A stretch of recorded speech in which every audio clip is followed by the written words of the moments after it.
తులం బంగారం ధర 20,000 మాత్రమే. ఎస్, మీరు వింటుంది నిజమే. త్వరలో కేంద్రం బంగారం ఎలాంటి నియమ నిబంధనలు ఉండాలి, దాని హాల్ మార్కింగ్ రూపొందించమని చెప్పింది. రైట్. ఇక్కడ రాజ్ కుమార్ గారు ఒక చిన్న సందేహం. ఇక్కడ ఇప్పుడు మనము నేషనల్ క్రైమ్ రికార్డ్స్ తో ఇది మనము ముడిపెట్టి చూస్తున్న అంశం కాబట్టి ఏ రకంగా ఇప్పుడు క్రైమ్ రేట్ ఏ రకంగా తగ్గే అవకాశం ఉంది? అంటే మీరు చెప్తున్నట్టుగా తక్కువ రేటు కాబట్టి ఇది వాడు దొంగ కొట్టుకొని వెళ్ళినా పెద్ద ఫరక్ పడదు అనుకుంటారా? ఆ రకంగా ఆలోచించాలా? క్రైమ్ రికార్డ్స్ తగ్గే అవకాశం ఏ రకంగా ఉండొచ్చు? ఖచ్చితంగా మీరు చెప్పింది గుడ్ క్వశ్చన్ అండి. ఎందుకంటే మనం ఈ మధ్య కాలంలో మన బంగారం పోయినా కూడా మనం ఇంచుమించు అట్లాగే ఆలోచిస్తాము. సో జనరల్ గా ఒక సైకలాజికల్ ఫినామినా అంటే, ఇప్పుడు నా దగ్గర ఒక 2 తులాల చైన్ ఉంది, నేను మెడలో వేసుకొని రోడ్డు మీద వెళ్తున్నాను, ఒక చైన్ లాగేసుకొని వెళ్ళిపోయాడు. సో నేను 2 తులాలు అంటే ఇప్పుడున్న ప్రకారం దగ్గర 1,50,000 వరకు నేను డబ్బులు పెట్టాల్సి వస్తుంది. అదే 9 క్యారెట్స్ గోల్డ్ కనుక మన మెడలో ఉండి దురదృష్టవశాత్తు మన మెడలోంచి ఆ చైన్ పోయింది అనుకోండి, సో కంపేర్ చేయండి. అంటే 50% కంటే తక్కువ మొత్తంలో డబ్బు పోతుంది కాబట్టి బాధ అనేది ఉంటుంది బంగారం ఏదైనా సరే. బట్ కొంత మనకు ఆ బాధ అనేది తగ్గుతుంది. సరే మరి ఇంకోటి 9 క్యారెట్స్ కొనుక్కోవచ్చులే అనుకునేది ఒక ఫినామినా. బట్ ఇంకొక వైపు ఏంటంటే, ఇప్పుడు బంగారం రేటు విపరీతంగా పెరిగింది కాబట్టి దొంగతనాలు పెరిగాయి. సో బంగారం రేటు విపరీతంగా పెరిగింది కాబట్టి వాళ్ళు అదనుగా ఏంటి, కొంచెం లేడీస్ అట్లాంటి వాళ్ళు, వీక్ గా ఉన్న వాళ్ళు, ముసలి వాళ్ళని చూసి లాగేసుకొని వెళ్ళిపోతున్నారు.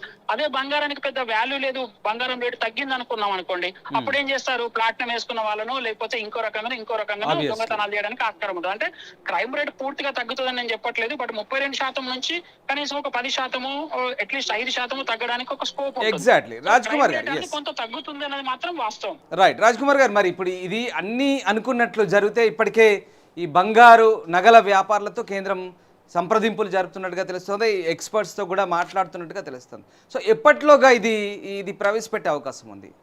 దీనికి పెద్ద టైం అక్కడ ఉండకపోవచ్చు అండి. ఎందుకంటే ఇంతకుముందు 22లో ప్రవేశపెట్టినప్పుడు కూడా within the span of 1-2 months లోనే దీనికి సంబంధించి, అంటే all India gems and jewelleries association అనేది ఒకటి ముంబై కేంద్రంగా ఉంటుంది.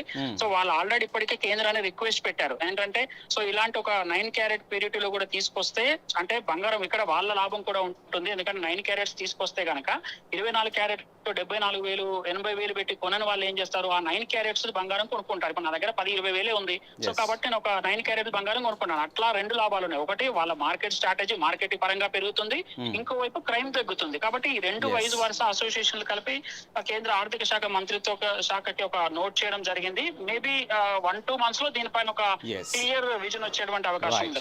Right. Yes, thank you Raj Kumar గారు, thanks for joining with us.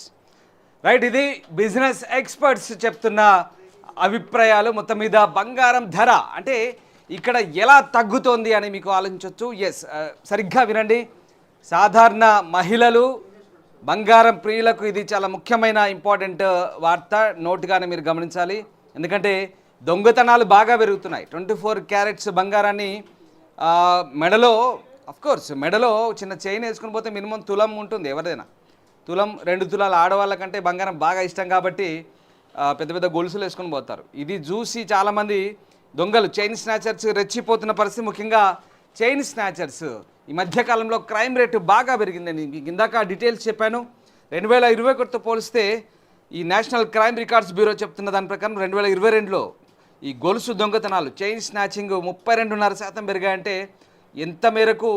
Of course మనం ఈ మధ్యకాలంలో ఆ వార్తలు చాలా కామన్ అయిపోయాయి, సాధారణం అయిపోయాయి. చైన్ స్నాచింగ్లు పేపర్లో, టీవీల్లో అవి చాలా చూస్తున్నాం. దాంతోపాటు కొంతమంది కింద పడి ఎక్కడో అనుకోని చోట పడి తగిలి ప్రాణాలు కూడా కోల్పోయిన సందర్భాలు మనం అనేకం చూస్తున్నాం. ఈ రకంగా వాటిని కూడా అరికట్టవచ్చు అంటూ కేంద్రం భావిస్తుంది. అసలు అవి ఆ నగలు వేసుకోవాలంటే కూడా ఒక రకంగా భయపడుతున్నారు, ఎందుకంటే ఖరీదైనవి.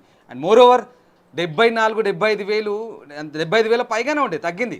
ఇంత రేటు పెట్టి బంగారం కొనాలంటే పెళ్ళిళ్ళైనా ఇంకేదైనా శుభకార్యాలకు కానీ సాధారణంగా ఆభరణాలు కొనుక్కోవాలన్నా కూడా ఆలోచిస్తున్నారు డబ్బు మధ్యతరగతి వాళ్ళు. ఇవన్నీ దృష్టిలో పెట్టుకొని కేంద్రం ఈ 9 క్యారెట్స్ బంగారం కొంత ప్యూరిటీ తగ్గే అవకాశం ఉంది. 24 క్యారెట్స్కి 9 క్యారెట్స్కి తేడా ఉంటుంది ఆబ్వియస్లీ, కానీ మిడిల్ క్లాస్కి, మధ్యతరగతి వాళ్ళకి ఇది అందుబాటులో ఉండే అవకాశం ఉంది. అదే క్వాంటిటీ, అంటే తులం బంగారమే, కాకపోతే కొంచెం క్వాలిటీలో చిన్నపాటి తేడా ఉంటుంది. 24 క్యారెట్స్కి 9 క్యారెట్స్కి తేడా ఉంటుంది. అండ్ మోరోవర్ అన్ని రకాలైన నాణ్యతా ప్రమాణాలు కూడా ఇక్కడ పాటిస్తారంట. హాల్ మార్కు, బిస్, ఇవన్నీ BIS ఇవన్నీ కూడా పాటించి సేమ్ ఆ బంగారాన్ని రిలీజ్ చేయబోతున్నట్టుగా తెలుస్తోంది. బిజినెస్ ఎక్స్పర్ట్స్తో, బంగారు నగల వ్యాపారితో మాట్లాడబోతున్న కేంద్రం ఇప్పటికే సంప్రదింపులు జరుపుతుంది. అన్నీ అనుకున్నట్టుగా జరిగితే బహుశా మరికొద్ది రోజుల్లోనే, వారాల వ్యవధిలో లేదా వచ్చే నెలలోనే ఇది ప్రవేశపెడితే కనుక మిడిల్ క్లాస్ వాళ్ళకి, ముఖ్యంగా బంగారం ప్రియులకి మరీ ముఖ్యంగా ఆడవాళ్ళకి, బంగారం ప్రియులకి, ఆడవాళ్ళకి నిజంగా ఇది కేంద్రం గుడ్ న్యూస్ అనే చెప్పాలి. 20 నుంచి 30 వేల మధ్యలోనే తులం బంగారం దొరకబోతోంది. ఖచ్చితంగా ఎస్, ఈ వార్త విన్న తర్వాత అందరూ కూడా ఆలోచిస్తారు. తులం బంగారం 20 నుంచి 30 వేల మధ్యలో అంటే కొనడానికి చాలామంది సిద్ధమవుతుంటారు. ఇప్పటికే మెంటల్గా ప్రిపేర్ అవుతుంటారు ఈ వార్త చూసిన తర్వాత. సో ఎస్, ఇది నిజమే. కేంద్ర